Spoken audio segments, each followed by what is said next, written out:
Teman-teman sekalian, ini adalah kuliah kita yang kedua. Jadi pada PowerPoint itu sebenarnya ada tiga kali perkuliahan mestinya, tapi saya coba kalau bisa kita selesaikan yang mestinya 3 kali itu menjadi 2 kali saja supaya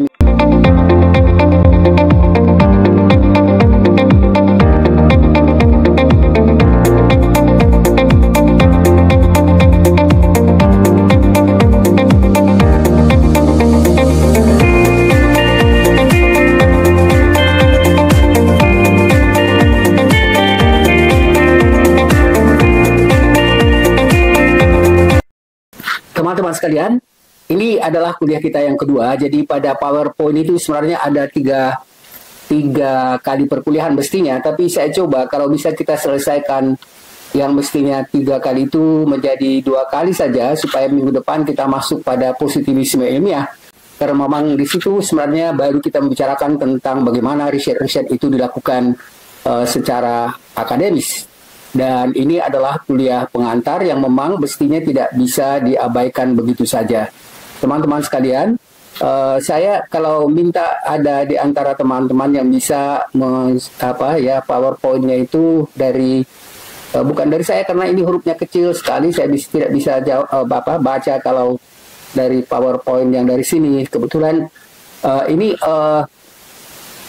nggak bisa sebenarnya dibilang studio karena apa adanya aja, sederhana sekali, asal bisa dibuat ya kuliah yang sedikit agak memadai. Karena teman-teman sekalian, kuliah-kuliah kita ini sebenarnya jangkauannya sangat luas. Kadang-kadang misalnya, bukan kadang-kadang, hampir setiap tahun itu, setiap semester itu ada yang dari jauh. Kadang pernah 1 kali itu dari Kanada, sehingga semestinya memang ada dapat dukungan dari teknis yang bagus, yang kuat. Tapi sekarang ini problemnya itu semuanya diserahkan pada dosen masing-masing. Jadi itu yang jadi membuat dosen-dosen itu mungkin sering mengalami kesulitan untuk bisa membuat satu perkuliahan online itu dengan baik ya.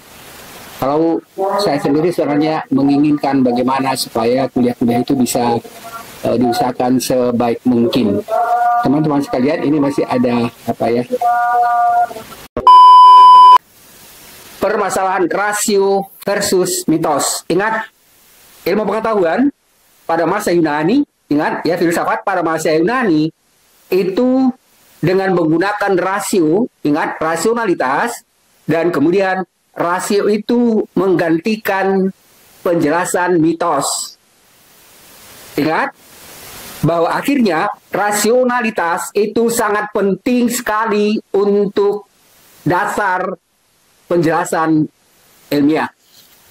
Jelas itu teman-teman ya? Ya, jadi rasionalitas, ingat nanti ada logika, ada matematik atau statistik, itu bisa kita sebut sebagai bagian dari rasionalitas. Ya, dan rasionalitas ini nanti sangat berkaitan dengan metodologi, metode penelitian. Jadi tidak mungkin Anda pahami semua, tapi paling tidak 4 poin penting dalam kuliah pertama itu benar-benar harus dipahami. Jadi yang pertama adalah rasionalitas, dan rasionalitas itu menjadi dasar untuk penjelasan ilmiah. Yang kedua, ya, ingat, kita lebih banyak di dalam ilmu pengetahuan itu membicarakan rasionalitas yang dapat diobservasi, yang dapat diamati. Rasionalis itu yang disebut dengan rasionalitas fisis. Ingat, istilah fisika itu dikemukakan pertama sekali oleh Aristoteles. Dan dia sebenarnya sering sekali dianggap sebagai tokoh ya, fisika terkenal. Dalam ilmu pengetahuan, ya apalagi nanti kita bicara tentang positivisme, mereka menganggap bahwa ilmu pengetahuan sepenuhnya didasarkan atas fakta yang bisa diamati, bisa dikuantifikasi. Tidak memasuki wilayah metafisika. Yang dimaksud dengan metafisika, sesuatu yang tidak bisa kita atasi, yang mengatasi benda fisik, yang mengatasi hal-hal yang bisa diamati. Jadi ilmu pengetahuan, ya mudah-mudahan ini nanti kita masuki jelaskan pada bagian akhir kuliah kita hari ini, malam ini. Ya, jadi ilmu pengetahuan dalam pandangan positivisme hanya membahas tentang objek yang bisa kita amati dan bisa kita verifikasi, bisa kita buktikan benar tidaknya, ya. Jadi tidak memasuki wilayah metafisika. Itu yang kedua. Yang ketiga adalah, ya, menggunakan, ingat, metode salah satu dalam masa Yunani itu, yang waktu itu kita jelaskan dari pemikiran Sokrates adalah metode dialektika. Dialog. Dialektika itu adalah sekarang itu banyak yang digunakan dalam perdebatan-perdebatan pada media massa.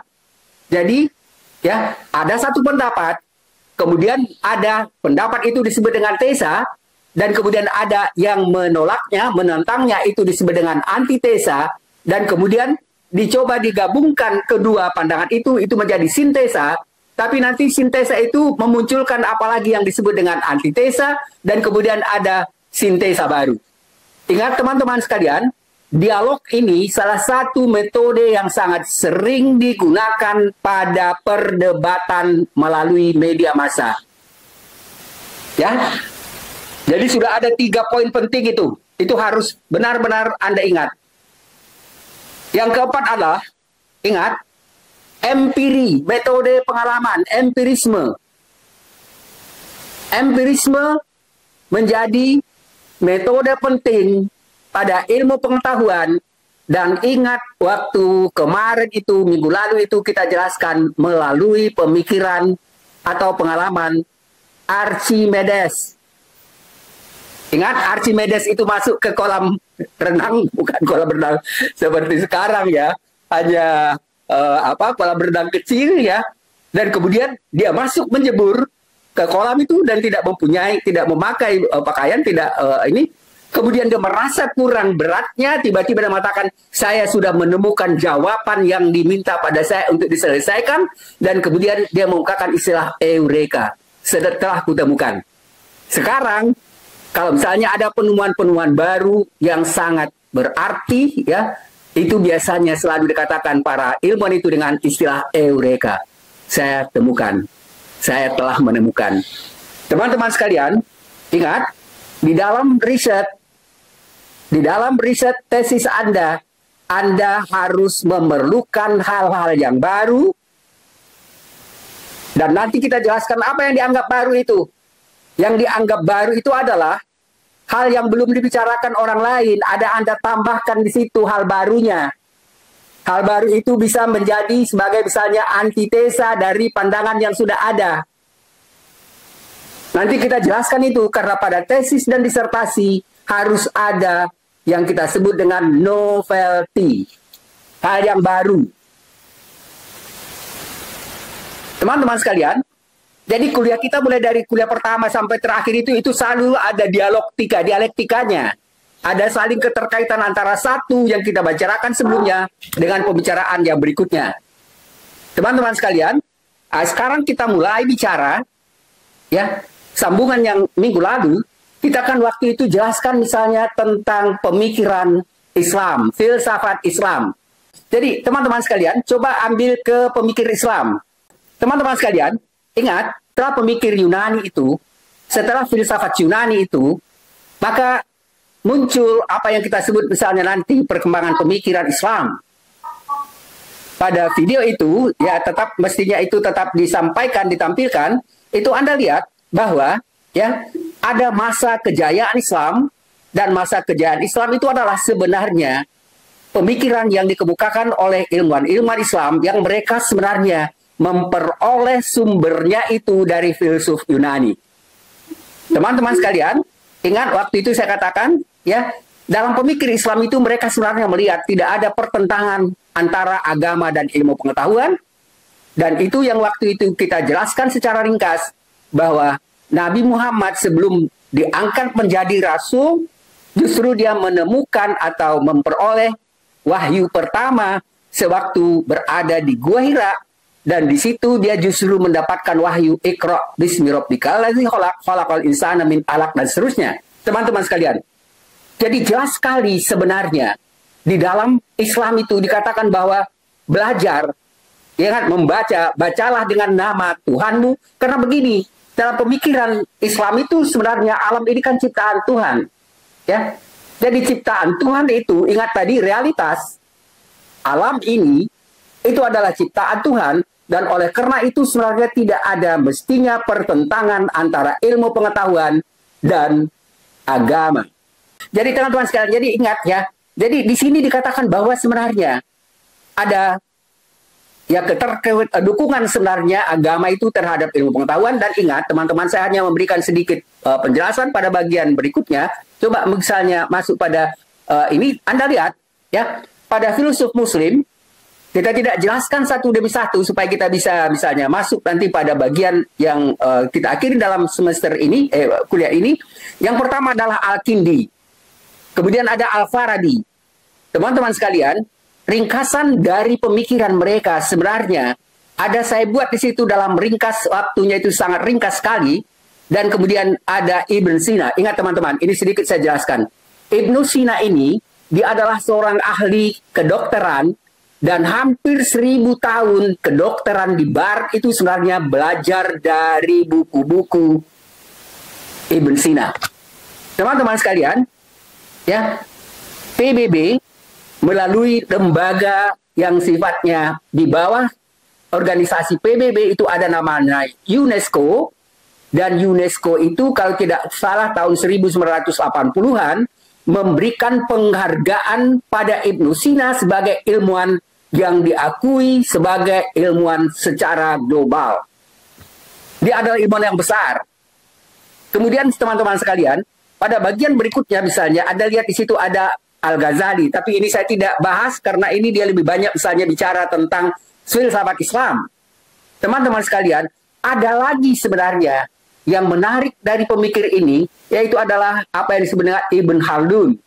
Ya, jadi teman-teman sekalian, ya ini coba saya lihat Averroes, kemudian ada Abu Hasan Ibn Haytham, dia adalah ahli matematik. Ya, kemudian dia juga bukunya itu sebenarnya menjelaskan tentang optik. Ingat, sekarang kita kelihatannya semuanya dipakai kacamata ini. Ada apa pengaruh, ada jasa dari Ibn Haytham ya yang kita gunakan sekarang. Teleskop dan segala macam itu bersumber dari pemikiran Ibn Haytham. Kemudian ada Ibn Rushd, Averroes ya. Ibn Rushd ini sebenarnya sering disebut dia adalah bapak sosiologi. Ibn Rushd ini saya pernah membimbing seorang mahasiswa S2 yang mengambil disertasi tesisnya tentang Ibn Rushd, dan dia lulus dengan cum laude, dan kemudian minta waktu itu ke saya untuk memberikan rekomendasi karena dia mau kuliah ke luar negeri. Tapi setelah dia sampai sekarang mungkin dia tidak ada nomor saya juga tidak ada nomornya dan tidak pernah ketemu. Mestinya sekarang kalau dia kuliah terus itu sudah jadi doktor ya, udah lebih, malah udah lama mestinya dia jadi doktor. Jadi yang berikutnya adalah Al-Khawarizmi. Teman-teman, Al-Khawarizmi ini adalah seorang ahli matematik. Kemudian juga dia, ingat, penemu angka 0. Ada yang mengatakan dia sebenarnya bukan penemu, tapi yang mengemukakan angka 0 itu. Tapi teman-teman sekalian, ini dianggap berjasa sekali karena dia mengemukakan istilah ya angka 1 dan 0. 1 dan 0. Ingat, bahasa dalam komputer itu adalah bahasa digital, dan kemudian ini dianggap bahwa Al-Khawarizmi ini adalah seorang ahli matematik terkenal yang dianggap berjasa untuk bahasa komputer. Teman-teman sekalian, lalu ada Al-Batani. Ingat, ada istilah botani. Itu sebenarnya berasal dari Al-Batani ini. Teman-teman sekalian, kalau saya pernah memberikan kuliah di pasca sarjana program doktor di UAIN, ini sebenarnya pemikiran mereka ini memang yang paling penting dijelaskan. Ya, bagaimana jasa dari pemikir-pemikir Islam ini ya untuk perkembangan ilmu pengetahuan modern, dan setelah itu baru kita bisa jelaskan lebih lanjut dengan pemikiran modern. Tapi teman-teman, pada kuliah kita ini kita tidak akan memberikan penjelasan yang cukup luas tentang pemikir Islam, karena kita akan memasuki wilayah yang lebih banyak sekarang pengaruhnya untuk ilmu pengetahuan, yaitu era teknologi informasi. Ya, mungkin hampir paling tidak 40% dari perkuliahan kita nanti lebih banyak membicarakan tentang permasalahan filsafat ilmu dan metodologi yang berkaitan dengan era informasi. Oleh karena itu kita terpaksa tidak membuat secara ringkas, secara luas tentang pemikir-pemikir ini. Yang berikutnya adalah, tadi sudah saya jelaskan itu Ibnu Sina, dan sekarang pada bagian berikutnya teman-teman sekalian, ya, akal adalah timbangan yang cermat dan hasilnya pasti dapat dipercaya. Ini adalah pemikiran dari Ibn Khaldun. Teman-teman sekalian, kalau sekarang kita katakan pada bagian lain tadi, saya mungkin tadi belum memasukkan di sini, bahwa sekarang ini sebenarnya banyak sekali ilmuwan, ya Eropa, Amerika, yang melakukan riset, dan kemudian setelah menemukan riset itu mereka sebenarnya masuk Islam, karena mereka melihat ada ya kesamaan antara apa yang mereka temui itu, ya, pada hasil penelitian mereka dengan apa yang dinyatakan, misalnya hampir ya 1500 tahun lebih misalnya sebelumnya. Ada saya tadi kalau tidak salah sebenarnya belum sempat saya masukkan, ada beberapa orang, misalnya salah satu di antaranya yang masih saya ingat benar itu Maurice Bucaille. Dia adalah seorang ahli biologi, dan dia memang akhirnya melihat bagaimana misalnya penciptaan manusia. Ingat ayat pertama tadi, Iqra bismi rabbikal ladzi khalaqal insana min 'alaq, yang menjadikan manusia dari segumpal darah, ya. Dan dia lihat sebenarnya apa yang dikemukakan dia lebih 1500 tahun yang lalu itu seperti ditemukan melalui risetnya. Teman-teman sekalian, jadi ini adalah bagian-bagian penting dari pemikir Islam, dan kemudian Anda bisa pelajari itu kalau memang ada yang benar-benar berminat untuk bisa lebih menjelaskan secara lebih luas tentang pemikir-pemikir tersebut. Yang berikutnya, saudara lihat di sini, ini ada yang bawah, terus ke bawah. Ya, ini 600 tahun yang lalu sebelumnya, misalnya dikatakan sebelum Galileo Galilei, ingat, Galileo Galilei itu adalah ilmuwan pertama yang sangat dipengaruhi oleh pemikir-pemikir Islam, terutama sekali Al-Biruni, yang kemudian akhirnya menciptakan atau mengembangkan penelitian yang kita sebut dengan penelitian empiris di Eropa. Ingat teman-teman sekalian, ada Galileo Galilei, ada misalnya pemikir-pemikir lain seperti bukan sebelum Newton, ya, ada Al-Biruni, kemudian mempengaruhi Galileo Galilei, ada Kepler, ada Giordano Bruno, dan lain-lain. Itu adalah sebenarnya ilmuwan-ilmuwan, ya, yang mendapat pengaruh bagaimana metode penelitian itu dikembangkan pada pemikiran Islam, dan kemudian akhirnya mereka coba kembangkan itu di Barat, dan ini yang menimbulkan apa nanti yang kita sebut sebagai kelahiran kembali, ya, Renaissance. Tapi teman-teman sekalian, coba pada PowerPoint berikutnya. Teman-teman sekalian, tadi saya katakan ada filsuf ilmuwan Islam yang mendapat penghargaan dari UNESCO. Teman-teman sekalian, saya masukkan ini baru saja, ya, sebelum kita kuliah ini. Kemudian Anda bisa baca di sini ada saya katakan misalnya pengaruh dari Avicenna, kemudian pengaruh dari Ibn Rus, dan kemudian nanti pengaruh-pengaruh ini sebenarnya mempengaruhi pemikiran Renaissance. Teman-teman sekalian, saya minta maaf, tidak sempat kita jelaskan tentang abad ke-8. Abad ke-8 itu sebenarnya kalau di Eropa itu adalah abad di mana setelah munculnya agama Kristen justru terjadi, ya, pembungkaman ketidakbebasan pada Galileo Galilei, pada Kepler, pada Giordano Bruno, dan termasuk Newton untuk mengemukakan hasil risetnya, karena itu dianggap bertentangan dengan agama. Karena pada masa abad ke-8 itu, maksudnya dikatakan gelap itu karena tidak ada kebebasan berpikir.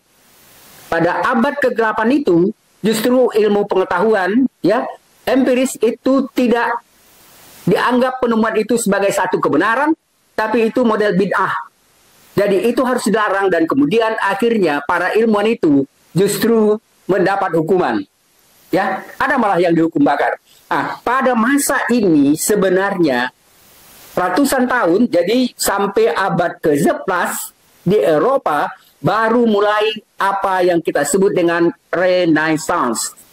Teman-teman sekalian, jadi Renaissance ya, itu adalah kelahiran kembali. Ingat teman-teman, pada bagian gambar di bawah itu, di tengah itu sebenarnya pada masa Yunani, pada masa misalnya pemikir-pemikir Yunani itu memberikan kebebasan untuk berpikir. Kemudian setelah itu tadi kita katakan ada masa kegelapan, kemudian menghidupkan kembali kebebasan untuk berpikir itu yang disebut dengan Renaissance. Dan Renaissance itu artinya kelahiran kembali. Apa yang dianggap lahir? Yang dianggap lahir itu adalah kebebasan untuk berpikir, kebebasan untuk melakukan riset-riset ilmiah. Teman-teman sekalian, jadi Renaissance itu adalah nanti diikuti oleh pencerahan. Yang dimaksud, ya ingat, ada kebebasan berpikir, kemudian kebebasan berpikir itu diikuti oleh era yang disebut dengan pencerahan. Cerah, tidak ada gangguan, tidak ada kabut-kabut yang menghalangi untuk berpikir itu, kebebasan berpikir itu, dan itu yang disebut istilahnya, ya, beranilah berpikir sendiri. Ya, istilahnya di dalam bahasa kita, ya, itu istilahnya berani berpikir sendiri, artinya tidak lagi menggunakan ya teks-teks kitab suci untuk menentukan benar tidaknya, benar salahnya suatu teori. Ya, istilahnya dalam bahasa Eropa itu sapere aude. Sapere aude itu artinya beranilah berpikir sendiri. Jadi itu sebenarnya tantangan ya terhadap tindakan para ilmuwan yang waktu itu mendapat hukuman karena dianggap ya mereka ya menentang ajaran-ajaran agama. Jadi ada yang kita sebut tadi ya masa Renaissance, terus teman pada bagian berikutnya ini. Jadi Renaissance itu di situ sebenarnya ada banyak sekali pemikir-pemikir ya. Dan Anda mukakan saya, maaf saya tidak bisa saya baca sebenarnya karena kecil sekali hurufnya. Lalu berikutnya pada PowerPoint berikutnya ini Anda lihat ya ini ya. Ini adalah tokoh-tokoh pencerahan. Jadi ada Leonardo da Vinci. Leonardo da Vinci adalah seorang seniman besar. Ya, dia adalah ahli atau seniman Itali yang sebenarnya dimatakan bahwa alam ini dapat diketahui melalui pengalaman. Ingat metode empiris. Ya. Lalu kemudian mengatakan bahwa eksperimen model ilmu pengetahuan alam itu harus bisa dikembangkan. Mulai nih, nanti kita memasuki apa yang disebut dengan pendekatan empirisme dan positivisme. Yang dikatakan positivis itu adalah yang dapat diamati, yang dapat dikuantasi. Jadi pengamatan, kuantifikasi, bisa dibuktikan, itu justru yang disebut dengan yang kita sebut tadi dengan positif. Yang metafisik itu tidak positif. Mengapa tidak positif? Karena itu tidak bisa dibuktikan, karena itu bersifat metafisika. Ingat tadi awal perkuliahan kita minggu lalu. Ada perbedaan antara fisika dan metafisika. Dan metafisika oleh positivisme itu sebenarnya dianggap tidak ilmiah, tidak perlu dibicarakan. Dan perkembangan ilmu pengetahuan yang sifatnya positivis itu di Eropa nanti yang memunculkan sebenarnya ateisme ilmiah.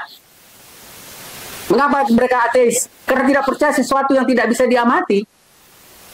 Jadi saintisme, ya, saintisme, kepercayaan hanya pada ilmu pengetahuan itu adalah satu dampak besar setelah munculnya, berkembangnya pendekatan ilmiah itu. Teman-teman, ini salah satu dasar pemikiran yang perlu dipahami bagaimana munculnya ateisme ilmiah, karena ateisme itu menganggap, nanti kita jelaskan namanya itu adalah Wittgenstein. Dia adalah salah seorang profesor di Universitas Wina, dan dia mengatakan hal-hal yang tidak bisa dibuktikan gak usah ngomong. Jadi kalau misalnya saya katakan, ya, ini bisa saya buktikan, ada faktanya, maka itu bisa diterima dan dibicarakan di dunia akademis. Tapi sejauh tidak bisa saya tunjukkan objeknya, itu yang disebut, ya, tidak bisa dipercaya. Oleh karena itu dia bilang, nggak usah ngomong tentang itu. Teman-teman sekalian, ini sebenarnya yang sangat kuat dan cukup lama sebenarnya berkembang di Universitas Eropa, terutama sekali apa yang kita sebut dengan lingkaran Wina. Lingkaran Wina itu nanti, itu adalah tokoh-tokoh positivisme ilmiah, ahli fisika, matematika, ahli biologi, dan segala macam. Mereka berkumpul di situ, dan kemudian pandangan mereka itu yang disebut nanti kesatuan ilmu pengetahuan. Unified Science. Ilmu pengetahuan itu hanya memegang satu prinsip. Prinsipnya apa? Nah, nanti kita jelaskan. Prinsipnya secara ringkas, bahwa kita hanya membicarakan fakta, dan kemudian bisa dibuktikan berdasarkan riset empiris. Ya, teman-teman sekalian, tadi kita katakan Leonardo da Vinci, kemudian yang kedua adalah Giordano Bruno. Giordano Bruno ini sebenarnya termasuk ilmuwan yang paling menerima paling berat hukuman karena dia dihukum bakar. Dia tidak mau menarik pandangannya, dan Giordano Bruno ini sebenarnya dia adalah seorang, ya, ilmuwan yang bertahan untuk bisa menemukan, ya, membenarkan penemuannya, dan kemudian akhirnya dia dihukum bakar. Yang berikutnya adalah Nicolaus Copernicus.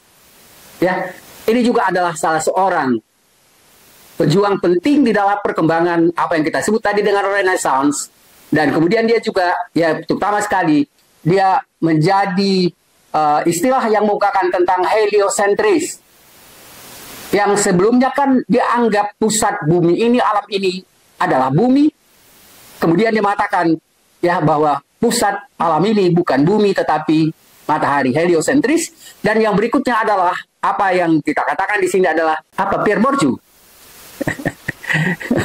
Jadi, oh ya, karena ini saya ragunya ini karena saya bisa baca namanya, tapi tulisan yang kecil-kecilnya saya lihat. Karena Pierre Bourdieu ini, dia adalah seorang filsuf Prancis terkenal, ya. Pierre Bourdieu ini nanti, teman-teman sekalian, saya akan kemukakan pada teman-teman di luar perkuliahan ini. Saya akan berikan, ya, kepada teman-teman beberapa pemikir penting, misalnya seperti Pierre Bourdieu, kemudian misalnya ada Jean Baudrillard, kemudian ada misalnya pemikir-pemikir yang menjelaskan tentang munculnya era informasi. Dan teman-teman sekalian, yang Pierre Bourdieu ini, dia sebenarnya mengatakan bahwa manusia itu sebenarnya dipengaruhi oleh lingkungannya, arena. Arena itu yang membentuk kebiasaannya, itu yang disebut dengan habitus. Dan habitus itu nanti, dia mengatakan, ya, ada habitus itu ya dipengaruhi oleh lingkungan sosial budaya kita, dan kemudian di dalam seseorang itu ada yang disebut dengan habitus itu memiliki kapital, kemampuannya. Pertama adalah kapital ekonomi, yang kedua adalah kapital intelektual, yang ketiga adalah kapital sosial, yang keempat adalah kapital simbolik. Teman-teman sekalian, yang diharapkan pada teman-teman adalah memiliki 4 kapital itu.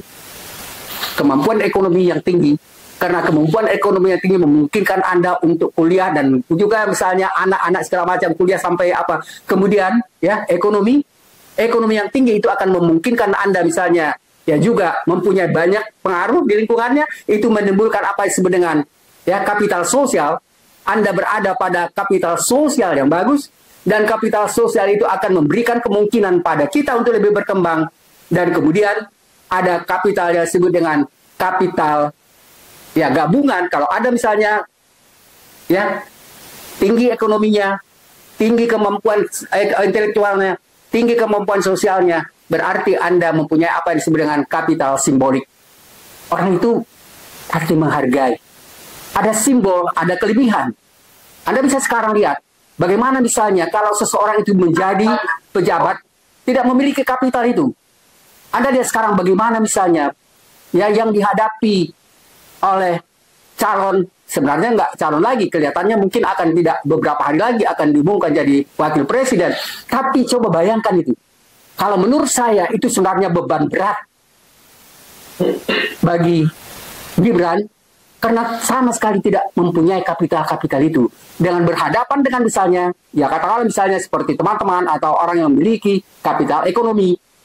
Mungkin sekarang ekonomi ada, dia, tapi misalnya kapital pengetahuan, kapital simbolik, kapital yang lain-lain itu sosial, itu justru sebenarnya kalau kita misalnya tidak memiliki itu, kemudian kita dicemplungkan pada tugas yang tidak mungkin kita laksanakan dengan baik, saya pikir itu justru menjadi beban. Dan sekarang saya pikir pun sudah menjadi beban yang berat. Ya, jadi teman-teman sekalian, itu yang tadi saya katakan pada Pierre Bourdieu. Jadi, teman-teman sekalian, karena kita tidak mungkin memberikan banyak hal dalam kuliah ini, saya sekarang juga lagi menyiapkan sebenarnya, sudah ada saya hari ini, saya masukkan 2 lagi, tentang metode penelitian, tapi itu lebih pada metode penelitian masih dasar untuk S1. Jadi metode penelitian yang namanya research studi kasus, ya. Tapi penjelasannya masih sangat dasar, walaupun mungkin Anda nanti di S2, S3 melakukan riset untuk tesisnya, justru juga melakukan atau menggunakan metode studi kasus. Hari ini ada 3 video yang saya sampaikan melalui online, karena begini, ternyata kalau dibuat 1 jam lebih itu sulit sekali untuk bisa diedit dan seterusnya, itu akhirnya terpaksa dipotong-potong menjadi 3 perkuliahan. Jadi bagian pertama, bagian kedua, dan bagian ketiga. Dan kembali lagi teman-teman, pada Pierre Bourdieu ini sudah lebih 10 ilmuwan terkemuka dunia yang sekarang saya sudah siapkan untuk belum dibaca, tapi saya belum divideokan, tapi saya lagi mencoba untuk membuatnya, ya teksnya secara ringkas lah. Dan yang berikutnya, jadi ini saya tadi agak apa kok nama Pierre Bourdieu yang masuk, mestinya bukan itu. Lalu yang berikutnya René Descartes, ya. Ini adalah tokoh rasional. Ingat tadi rasio. Rasio itu penting, dan dia bukan istilah, ya teman-teman sekalian.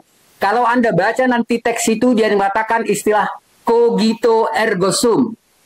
Saya berpikir karena itu saya ada. Jadi dia mengatakan bahwa berpikir itu adalah hal yang sangat penting, hal yang sangat mendasar pada manusia. Jadi dia mengatakan bahwa rasionalitas, ya, itu menjadi penting. Dan dia kemukakan istilah lainnya adalah, ya, saya berpikir karena itu saya ada, ya. Jadi tadi mengatakan bahwa saya berpikir karena itu saya ada, dan kemudian itu menentukan atau mengungkapkan bahwa ilmu pengetahuan itu sangat penting untuk, ya, ilmu pengetahuan itu penting untuk mengembangkan ilmu pengetahuan. Ya, dia membuka istilah clear and distinct. Jadi harus jelas dan berbeda. Jadi apa penjelasan kita itu harus kita gunakan secara jelas, dan kemudian dia juga memecahkan masalah realitas dan bagian-bagian itu kecil atau mistik untuk memecahkannya. Jadi ini adalah sebenarnya metode yang kita sebut tadi rasionalitas itu. Jadi mulai dari yang sederhana, kemudian baru masuk pada penjelasan yang lebih rumit, yang lebih lengkap. Kemudian dia mengatakan selalu berhati-hati agar tidak membuat kesalahan. Jadi kalau misalnya teman-teman mau membuat satu penjelasan di dalam karya ilmiah atau juga misalnya tesis dan disertasi, apa yang dikemukakan oleh René Descartes tentang mode berpikir ini, ya, metode berpikir logis ini perlu diperhatikan. Ingat tadi bagian pertama kita akan logika, dan kemudian ini muncul lagi pada pemikiran René Descartes, dan dia mengatakan istilah metode berpikir logis itu dirumuskan dalam apa yang kita sebut tadi dengan clear and distinct, kemudian memecahkan masalah realitas itu dari bagian-bagian sampai nanti pada keseluruhan, mulai menjelaskan dari yang sederhana, kemudian baru memasuki yang lebih rumit, dan yang terakhir dikatakan selalu berhati-hati agar tidak membuat kesalahan. Teman-teman, kadang-kadang kita sering melihat misalnya perdebatan di media itu membuat kita mungkin agak lucu juga melihatnya, karena memang sering sekali di dalam perdebatan itu ada ketidakseimbangan, ya. Ada kelemahan metodologi yang digunakan misalnya di satu pihak, sehingga kelihatan ya sebenarnya model berpikirnya itu sangat rapuh, ya, tidak memiliki kekuatan akademis. Lanjutnya teman-teman, pada PowerPoint berikutnya, ingat tadi ini Galileo Galilei. Ini juga adalah salah seorang ilmuwan besar, dan dia justru sebenarnya tidak hanya menggunakan rasionalitas, tapi dia adalah seorang tokoh empiris. Jadi dia mengatakan ya, salah satu jasa Galileo Galilei dalam filsafat ilmu bahwa ia menggabungkan antara empirisme dan rasionalisme. Ya, harus ada pemaduan antara rasio dan empiri.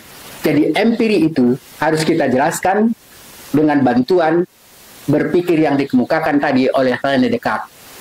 Ya, jadi teman-teman sekalian, saya lupa, kalau tidak salah, kalau misalnya Anda masuk ke Universitas Sorbonne, ya, di depan itu kalau nggak salah itu ada patungnya, itu kalau tidak salah René Descartes, ya.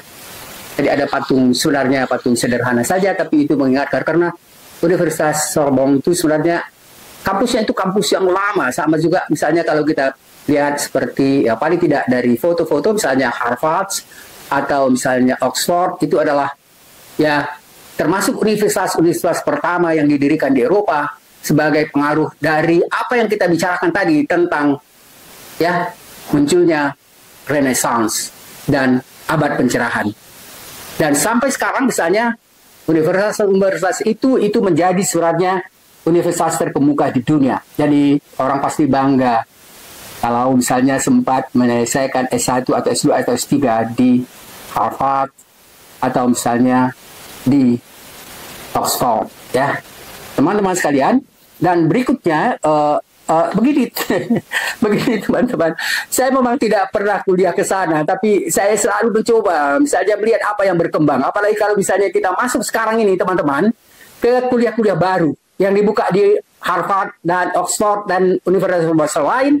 Dan saya termasuk misalnya mendirikan apa yang kita sebut dengan kajian strategik global ini pengaruh dari perkembangan ilmu pengetahuan di Oxford dan Harvard. Sekarang yang minggu lalu mungkin sudah saya singgung, sedang kita bicarakan untuk pembukaan program baru yang selama ini ada yang disebut dengan ya program kepemimpinan, tapi saya sudah minta kalau bisa jangan sepenuhnya kepemimpinan dalam ya teknik atau silabus yang lama, tapi paling tidak saya bilang separuh dimasukkan tentang apa yang disebut dengan ya kepemimpinan yang baru atau virtual leadership, ya virtual leadership, kepemimpinan virtual. Dan saya lihat itu hanya beberapa universitas terkemuka di dunia, belum banyak, termasuk Harvard dan Oxford. Dan saya lihat sekarang saya sudah mendaftarkan beberapa program baru di Eropa dan Amerika yang sekarang mereka sebenarnya memang melakukan perubahan baru terhadap ilmu pengetahuan itu, karena menurut mereka universitas itu mau tetap hidup atau mati, tinggal pilihan itu saja. Karena kalau tidak, Anda yang belajar, mahasiswa yang belajar itu lebih maju dari dosennya. Saya rasakan itu membuat tantangan baru ketika kita misalnya berhadapan dengan mahasiswa S1 pun, karena bagi mereka sebenarnya virtual, ya realitas virtual. Ingat, itu metafisik sebenarnya, udah mulai metafisik. Nah, itu adalah sebenarnya realitas yang sangat penting sekarang, yang melakukan perubahan ya pemikiran akademis secara ilmiah, secara drastis. Teman-teman sekalian, tadi kita sudah singgung Newton, dan ini kita sebenarnya sudah mulai masuk pada positivisme ilmiah. Ingat tadi positif itu adalah hal yang dapat diamati, hal-hal yang dapat diobservasi, dikuantifikasi. Jadi ilmu pengetahuan dalam pandangan positivisme hanya masuk pada membicarakan permasalahan-permasalahan yang bisa kita amati secara langsung, tidak memasuki pada wilayah metafisika. Teman-teman sekalian, saya sedikit mau mencoba untuk mengalihkan pemikiran kita dari pemikiran paradigma Newtonian pada pemikiran, siapa yang sekarang tokoh terkenal yang mencoba misalnya sampai ke planet Mars? Coba teman-teman, siapa yang sangat memahami tentang perkembangan teknologi, informasi, dan juga misalnya artificial intelligence? Coba. Siapa? Elon Musk. Ya, Elon Musk. Teman-teman sekalian, ini pentingnya. Tadi kita sudah dari awal itu sudah mulai yang fisik dan metafisik. Sekarang justru sebenarnya Elon Musk itu sudah membawa dunia ilmu pengetahuan bukan hanya pada hal yang metafisik. Bukan hanya pada hal yang fisik, tetapi juga metafisik. Dan sebelum Elon Musk, ada ilmuwan yang paling terkenal dan katanya itu adalah ilmuwan paling terkemuka di dunia. Itu siapa? Jauh sebelumnya. Yang mengatakan bahwa ilmu pengetahuan itu tidak hanya bersumber dari fakta, tapi perlu ini katanya. Apa ini? Perlu imajinasi, perlu kreativitas, dan perlu ya hal-hal yang sifatnya kreatif, akademis, ya berpikir kreatif, creative thinking. Halo teman-teman, siapa? Yang sangat mempengaruhi ilmu pengetahuan secara global sebelum teknologi informasi. Rambutnya panjang, tubuhnya kecil. Siapa? Huruf pertamanya E.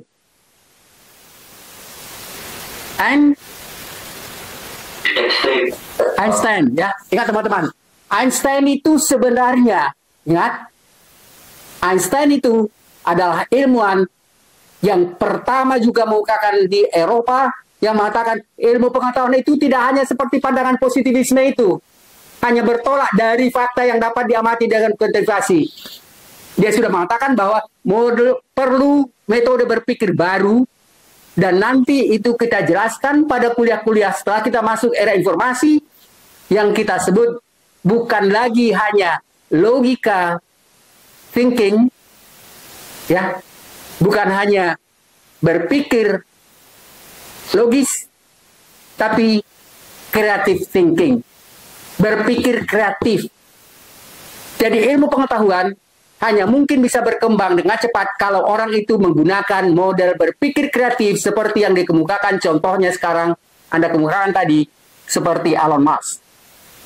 Ya, jadi dia itu justru kalau bisa masih jauh lagi dari planet Mars. Teman-teman sekalian, kreativitas itu, inovasi itu sangat dipentingkan sekali untuk bisa mengembangkan ilmu pengetahuan. Dan saya pikir dalam kuliah-kuliah kita ini pada bagian atau paling tidak ya 40% pada bagian akhir itu kita lebih banyak membicarakan tentang permasalahan-permasalahan yang muncul. Dan tadi misalnya saya sudah katakan pada teman-teman, kita akan membicarakan tentang, ingat tadi studi kasus, teman-teman dari kepolisian, saya minta Anda buat satu tulisan sederhana, artinya nggak usah secara ilmiah, tapi begini. Kalau Anda baca, problem yang banyak sekarang muncul itu adalah tentang kejahatan cybercrime. Anda boleh memilih, jadi minggu depan, kita akan coba mendiskusikan secara ringkas apa yang Anda tulis itu. Misalnya tentang salah satu bentuk kejahatan cybercrime. Sebenarnya, bukan hanya untuk teman-teman dari kepolisian yang akan berkaitan misalnya dengan permasalahan kejahatan cyber, tapi juga misalnya dari militer. Ya, cyber terorisme, cyber macam-macam itu akan muncul. Jadi teman-teman sekalian, ini hanya alat pemicu untuk teman-teman supaya mulai berpikir apa kemungkinan sebenarnya dari kuliah-kuliah kita yang pertama, kedua, dan seterusnya itu yang memungkinkan Anda untuk bisa mengambil tema untuk tesisnya. Jadi saya minta teman-teman, nggak usah panjang-panjang, 2 lembar juga cukup, ya, 3 lembar cukup. Misalnya Anda menjelaskan tentang, ingat kemarin Indonesia ini dihebohkan dengan adanya misalnya cyber, apa itu serangan cyber itu. Kemudian kita sepertinya sekarang diam. Sepertinya tidak ada pertanggungjawaban. Apakah memang seperti itu pada negara-negara kita ini dibiarkan? Teman-teman sekalian, salah satu yang penting dari diharapkan sebenarnya dari kuliah-kuliah kita adalah bagaimana misalnya paling tidak menemukan masalah-masalah atau problem yang sedang kita hadapi sekarang, dan kemudian bagaimana mengatasinya, metode apa yang kita gunakan, kerangka teori apa yang bisa kita gunakan untuk menyelesaikan masalah itu. Teman-teman sekalian, ini hanya kuliah bagian kecil Yang saya katakan pada bagian berikutnya nanti akan dijelaskan dengan apa yang kita sebut dengan kerangka teori dan metode, metode penelitian, dan kemudian metode penulisannya. Teman-teman sekalian, dari awal saya katakan ada paling tidak 3 mata kuliah yang saling berkaitan, yang mencoba untuk menjelaskan bagaimana kuliah kita ini didukung oleh 2 mata kuliah lain, walaupun semuanya saling mendukung, tapi yang khusus untuk penulisan jurnal ilmiah dan tesis itu adalah ya filsafat ilmu dan metodologi, kemudian teori dan metode, teori apa yang kita gunakan, metode apa yang kita gunakan, kerangka konsep apa yang kita gunakan kalau misalnya kita melakukan penelitian, dan yang ketiga metode penelitian itu. Metode penelitian biasanya kan dibedakan antara metode kualitatif dan kuantitatif.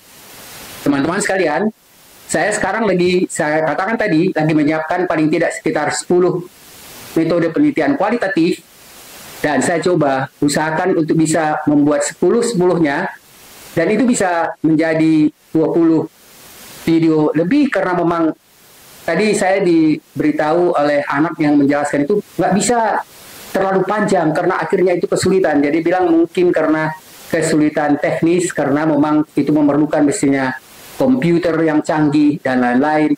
Jadi nggak bisa seenaknya. Sebenarnya kan ya mestinya UI dulu awal-awalnya itu ya UI itu masih mencoba untuk menjadi katakanlah misalnya ya host untuk mengatur perkuliahan. Sekarang itu semuanya diserahkan pada dosen sendiri. Ya nggak ada ini. Sementara kalau saya misalnya lihat saya sering memberikan kuliah di Pasca, di Padang, atau misalnya di beberapa ini lain. Biasanya mereka memang memberikan bantuan untuk dosen-dosen itu, paling tidak misalnya bagaimana menyiapkan katakanlah misalnya video internetnya. Pernah misalnya di Universitas Padang itu, UNP itu paling tidak misalnya ada sekretaris yang setiap dosen itu 1 orang, walaupun dikecil-kecil, tapi membantu untuk dosen kalau mereka melakukan kuliah-kuliah online. Di Jakarta ini nggak ada, di UI itu sama sekali tidak ada. Dan teman-teman, saya kemarin itu sering ditanya, kok jarang datang? Saya pikir tidak mudah untuk pergi ke Salemba itu, kalau rapat, kalau apa, karena memang itu makan waktu yang panjang, dan kemudian transport, dan seterusnya itu berbeda sekali misalnya dengan di tempat-tempat lain. Ya, teman-teman sekalian, ini adalah kelemahan mendasar dari pasca sarjana Universitas Indonesia, karena sebenarnya sekarang pun saya sulit sekali untuk bisa menghubungi misalnya sekretariat-sekretariat yang ada di Salemba itu, karena mereka menyampaikan jangan hubungi di luar jam kuliah.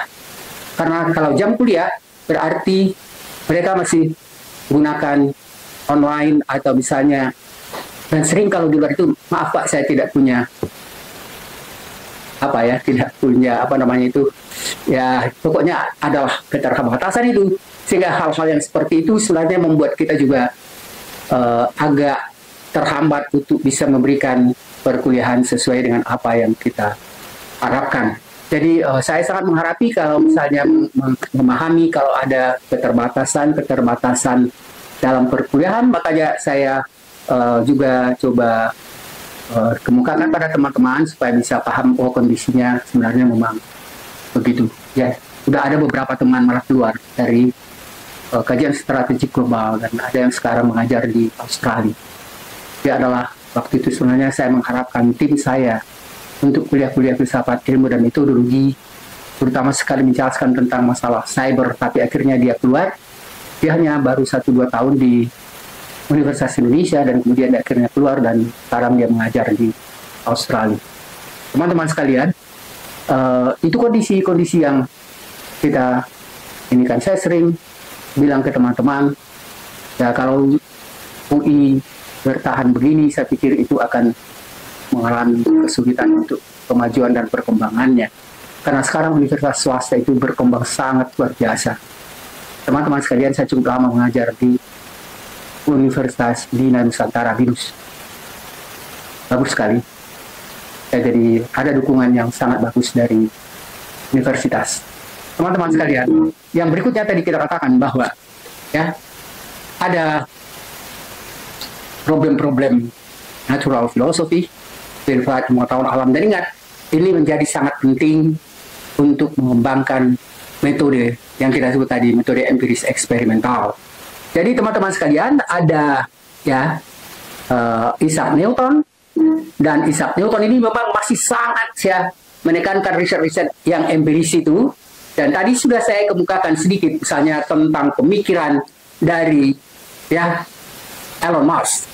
Jadi Elon Musk itu sebenarnya dia ya teman-teman, pada kuliah pertama kita sudah singgung tentang apa yang disebut dengan pohon ilmu. Ya, ingat bahwa ada ontologinya, itu adalah ya sebut ya akar tunjang, itu adalah ontologi realitas yang dibahas di dalam ilmu pengetahuan. Dan dalam pandangan positivisme, realitas, objek atau subjek yang diteliti itu adalah berkaitan dengan objek yang bisa kita amati secara langsung. Kemudian ada batang, itu adalah epistemologi, yang di dalam epistemologi termasuk sebenarnya rasionalitas, rasio, empiri, dan kemudian penjelasan yang rasional itu, dan itu nanti membentuk cabang-cabang ilmu pengetahuan. Yang paling tidak ada cabang untuk ilmu pengetahuan alam, ada untuk cabang ilmu pengetahuan sosial, dan cabang ilmu pengetahuan humaniora. Dan masing-masing itu sebenarnya mempunyai teori dan metode yang berbeda satu sama lain. Teman-teman sekalian, jadi kita sekarang coba masuk pada bagian selanjutnya. Teman-teman sekalian, jadi ini ada bukunya, itu adalah buku Principia. Principia itu adalah buku yang terbit pada tahun 1987, dan ini adalah hasil riset laboratorium yang dilakukan oleh Isaac Newton selama beberapa tahun. Teman-teman sekalian, ini mungkin Newton mendasarkan karya ya teoritisnya pada kepercayaan bahwa proyek filsafat alamnya itu berlaku untuk menjelaskan semua hal yang ada di langit dan di bumi.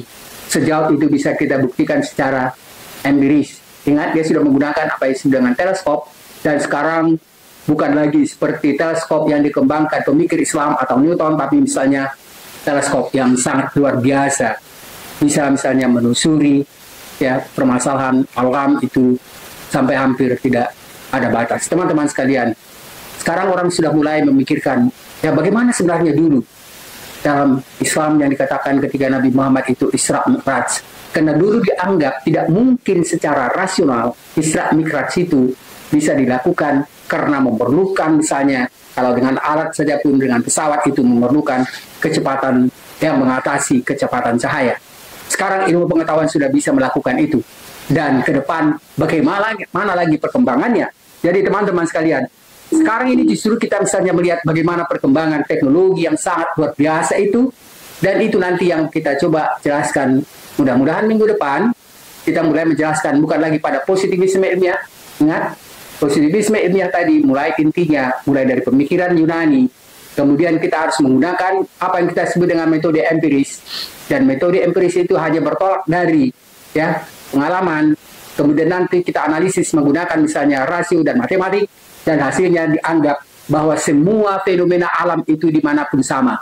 Ada sebab akibat. Kalau air dipanaskan di Jakarta ini 100 derajat Celcius, maka akan mendidih juga jika dipanaskan 100 derajat Celcius dimanapun dia di alam ini. Ini yang disebut dengan hukum-hukum alam yang berlaku sama untuk semua fenomena alam.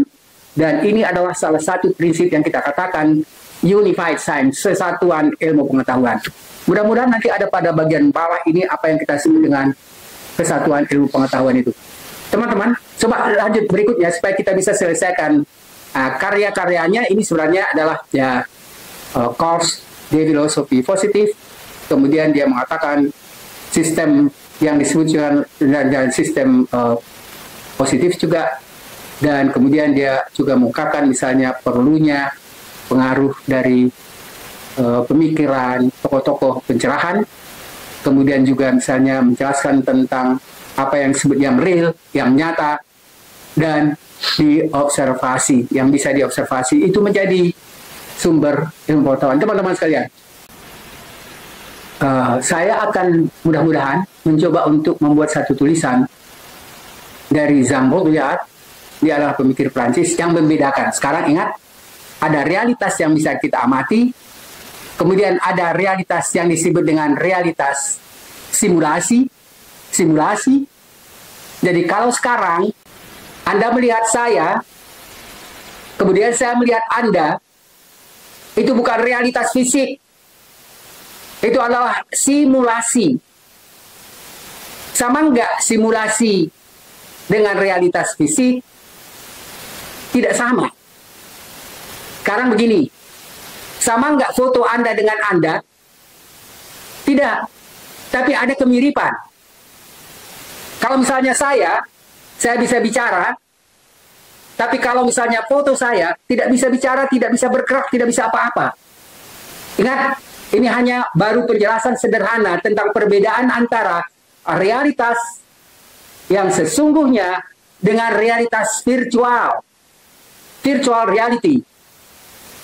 Tapi nanti ada tahapan yang kedua. Jadi kalau pada virtual pertama itu ya masih ada kedekatan antara realitas sesungguhnya dengan realitas yang kita sebut simulasi, tapi pada bagian realitas yang kedua itu hanya sedikit aja ada sumbernya, ada kemiripan. Pada realitas yang paling tinggi nanti disebut oleh Jean Baudrillard tentang hyper reality. Hyper reality itu adalah realitas yang tidak ada realitasnya sama sekali.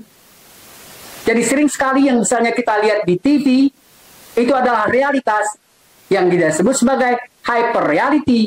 Tapi hyper reality itu adalah realitas melalui virtual yang sama sekali tidak ada realitasnya.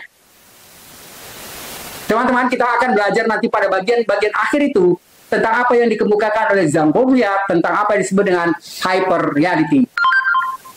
Ya, jadi teman-teman sekalian, itu makanya saya harapkan teman-teman baca benar-benar kuliah-kuliah kita ini, karena ini kuliah-kuliah yang sangat menantang teman-teman ini. Ya, jadi baca, ulang, baca, dan saya mencoba untuk bisa menjelaskannya. Tidak seperti apa yang ada di dalam PowerPoint, karena saya mencoba untuk mengambil intisarinya. Apalagi kesulitan saya adalah untuk membaca bahan yang ada, karena sangat halus. Ya, kayaknya itu perlu teleskop saya ini untuk bisa baca tulisan-tulisan ini. Ya, tulisan di PowerPoint saya itu sangat kecil. Nah, jadi teman-teman sekalian, selanjutnya pada PowerPoint berikutnya, ini tidak perlu saya jelaskan. Ini tadi ya, ilmu pengetahuan itu menurut Auguste Comte yang disebut dia sebagai bapak positivisme itu, yang pertama dia mengatakan adalah ya pengetahuan yang fiksi. Yang kedua dia metafisik. Yang ketiga baru positivistik. Jadi dia mengatakan ilmu pengetahuan justru hanya bertolak dari hal-hal yang positif. Ya, ini yang dia sebut dengan positive knowledge itu. Yang berikutnya pada asumsi ini teman-teman ada, coba lihat. Yang pertama asumsi dasar positivisme ilmiah, pada alam ada hukum alam, tadi sudah kita singgung, dan hukum alam itu berlaku sama saja di alam ini, dapat diketahui. Dan ingat, ada misalnya tokoh ini Herbert Marcuse. Herbert Marcuse ini sebenarnya dia adalah salah seorang tokoh penting dalam critical theory. Minggu depan mudah-mudahan kita sudah mulai masuk pada critical theory, dan itu sebenarnya adalah kelompok ilmuwan yang berkumpul mereka di Universitas Jerman, ya, Frankfurt, ya. Oleh karena itu sering sekali mereka disebut dengan Frankfurt School, ya, aliran masa Frankfurt yang mereka ini sebenarnya mengkritik pada positivisme ilmiah itu, tapi memang mereka lebih banyak bicara tentang fenomena alam, fenomena sosial budaya.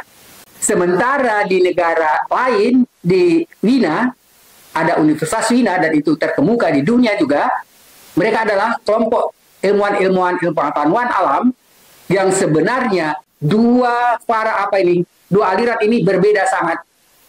Paradoks sekali. Positivisme ilmiah, ingat tadi kita katakan menekankan pandangan-pandangan positivisme yang kita jelaskan sekarang itu, sementara pada Herbert Marcuse dan kelompok-kelompok yang kita sebut dengan critical theory, mereka menolak bahwa tidak hanya ada satu metode tidak hanya ada satu kelompok ilmu pengetahuan. Tidak benar bahwa ilmu pengetahuan itu sepenuhnya objektif, tetapi dia katakan ilmu pengetahuan itu dipengaruhi oleh kepentingan. Mudah-mudahan minggu depan kita sudah mulai masuk secara ringkas tentang critical theory itu, karena critical theory ini nanti yang banyak sekali menjadi dasar untuk teman-teman kalau mau melakukan riset tentang fenomena sosial budaya. Jadi kalau saya katakan tadi bahwa dalam pandangan positivisme ilmiah itu ilmu pengetahuan objektif, pada critical theory mereka mengatakan tidak semuanya objektif, karena pada ilmu-ilmu sosial itu sering sekali ada pengaruh kepentingan. Ya, Anda teman-teman lihat saja sekarang, misalnya ada berapa partai yang berkembang, berapa partai yang sekarang sebenarnya satu sama lain itu kita lihat mempunyai pandangan yang berbeda. Mengapa pandangan berbeda? Karena kepentingannya berbeda. Mengapa kepentingan berbeda? Karena ilmu pengetahuan sosial budaya itu tidak penuh objektivitas, tetapi banyak sekali dipengaruhi oleh kepentingan. Kalau misalnya kita belajar tentang teori-teori feminis, ya, teori feminis itu tidak objektif, tapi dasarnya dipengaruhi oleh critical theory ini. Mengapa dikatakan critical theory? Karena feminisme itu mengatakan ada ketidakadilan, ada ketidaksetaraan antara pengalaman laki-laki dengan pengetahuan atau pengalaman kaum perempuan. Jadi teman-teman sekalian, mudah-mudahan minggu depan kita akan mencoba untuk lebih menjelaskan tentang apa yang kita sebut tadi dengan pemikiran-pemikiran dari Jürgen Habermas dan critical theory. Yang kedua disini dikatakan ya, pernyataan yang tidak faktual, ya, ingat, tidak objektif, tidak faktual, karena biasanya ada pengaruh-pengaruh sosial. Dan sekarang begini teman-teman, tadi saya katakan, ingat ini penting sekali, tadi dikatakan positivisme itu menganggap kita menggunakan prinsip unified science, kesatuan ilmu pengetahuan. Kalau dikatakan kesatuan ilmu pengetahuan, berarti kita mencoba menjelaskan pengetahuan itu dengan menggunakan satu kacamata. Ya, kacamata yang sama. Semua ilmuwan di dunia dalam pandangan positivisme harus menggunakan kacamata yang sama.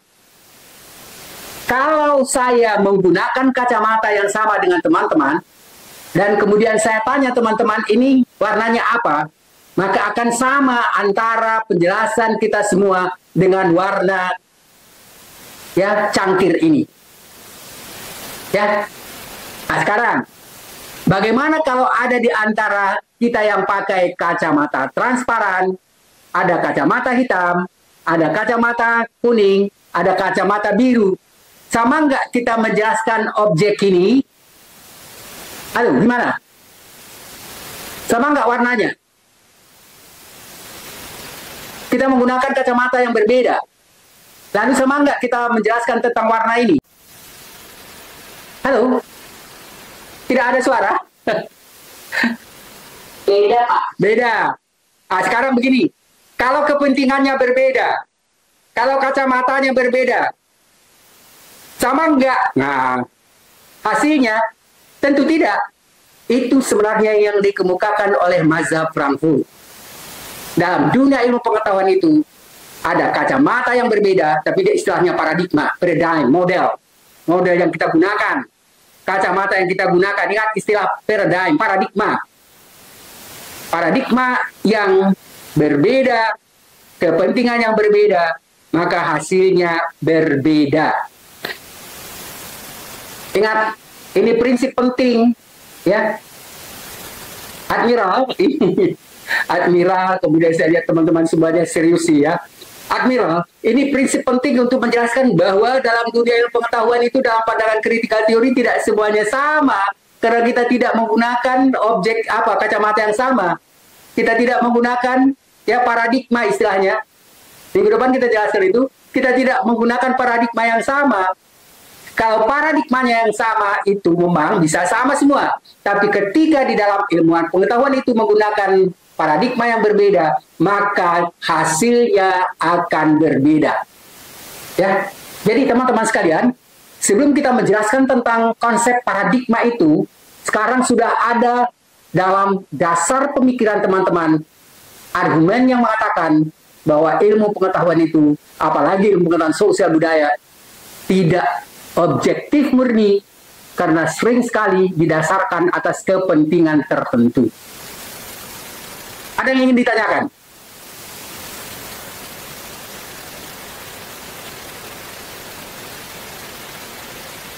Bagaimana Daniel? Ada? Tidak ada?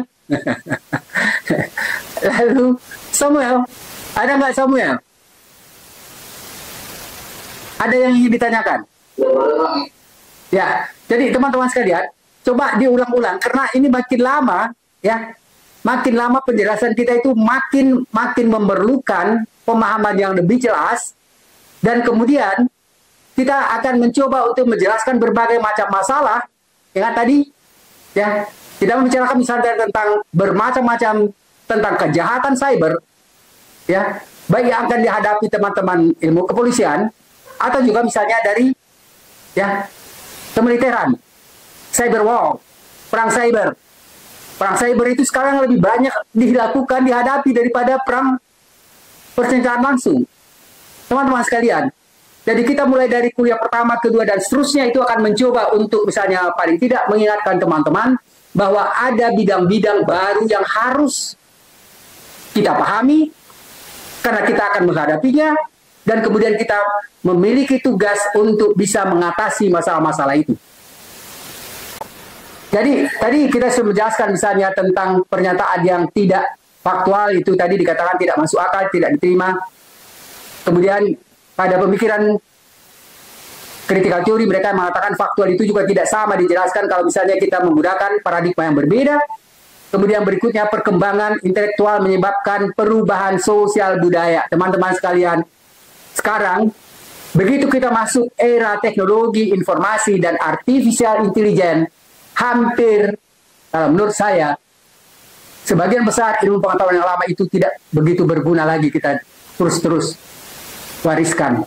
Karena ilmu pengetahuan itu tujuannya menurut Karl Raimund Popper, orang yang sangat, ya, pintar dan itu dipengaruhi oleh Einstein, yang mengatakan ilmu pengetahuan itu bukan ideologi, bukan agama, tapi ilmu pengetahuan itu tujuannya hanya untuk membantu kita menyelesaikan masalah, problem solving.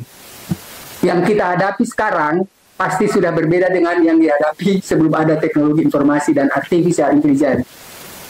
Paling tidak kita sekarang memerlukan, ya, dua pandangan itu, yang real dan yang virtual. Ingat tadi, yang simulasi. Teman-teman sekalian, pada periode modern yang lama belum ada era simulasi atau virtual. Sekarang kita sudah mulai memadukan itu. Kuliah kita ini sekarang adalah perpaduan.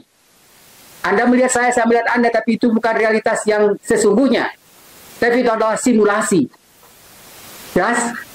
Tadi saya sudah singgung sedikit tentang perbedaan antara simulasi dengan realitas yang sesungguhnya, dan ini memang tidak mungkin kita jelaskan dalam kuliah-kuliah ini, karena masih banyak ilmuwan lain yang perlu. Tadi kita katakan Pierre Bourdieu, kemudian kita katakan nanti ada Daniel Bell, nanti kita akan ada misalnya banyak sekali ilmuwan yang mencoba membantu Anda, membantu kita untuk menghadapi teori-teori yang bisa kita gunakan sebagai teori untuk menjelaskan fenomena yang berkembang sekarang. Dan saya akan coba di luar kuliah ini untuk membantu teman-teman dengan membuat video-video yang saya coba secara ringkas untuk membuatnya. Teman-teman sekalian, jadi sekarang kita sudah melihat ada 5 poin yang kita sebutkan tadi. Ya, terus pada PowerPoint berikutnya. Nah, ini sebenarnya teman-teman ya, ini ingat prinsipnya di dalam pandangan ini dari Agus Kom itu observasi, kemudian eksperimen, kemudian komparasi, membandingkan maksudnya, membandingkan apa yang kita amati misalnya dengan keadaan-keadaan sebelumnya. Tapi ini sekarang ini sudah ditinggalkan karena sudah bergerak jauh. Jadi kalau misalnya pada Agus Kom itu dimatakan positivisme ilmiah itu bisa dijalankan atas 3 teori ini atau 3 tahap ini, tahap observasi, kemudian tahap eksperimen, dan tahap komparasi. Terus pada bagian berikutnya, teman-teman. Ingat, ini adalah orang-orang yang sangat mempengaruhi, ilmuwan yang sangat mempengaruhi munculnya positivisme ilmiah modern itu. Ini siapa dia yang pakai janggot yang luar biasa ini? Halo teman-teman, siapa? Darwin. Nah, Charles Darwin ya. Jadi Charles Darwin itu kan sebenarnya dia mengungkapkan teori evolusi. Jadi tidak ada perbedaan yang prinsip antara hewan dan manusia. Ada perkembangan akhir ya. Jadi tidak terlalu jauh berbeda antara monyet simpanse itu dengan manusia. Dan kemudian itu yang misalnya di dalam psikologi yang mengembangkan apa sih dengan psikologi behaviorisme yang dikemukakan oleh Pavlov, dan pada pemikiran Pavlov ini, ingat teman-teman, pada positivisme ilmiah, Pavlov ini menganggap anjing, tikus, dan monyet tidak ada bedanya secara prinsip dengan manusia. Ini Pavlov nih. Karena itu mereka menganggap anjing, tikus, dan monyet bisa dimasukkan pada kotak penelitian, dan begitu kita melakukan penelitian pada anjing, tikus, dan monyet itu dianggap pas akan sama dengan manusia. Ingat, nanti muncul critical positivism. Critical dalam psikologi. Teman-teman sekalian, saya lama mengajar di program pasca psikologi. Waktu itu sebenarnya itu sering sekali perjalanan hidup itu agak lain ya. Jadi waktu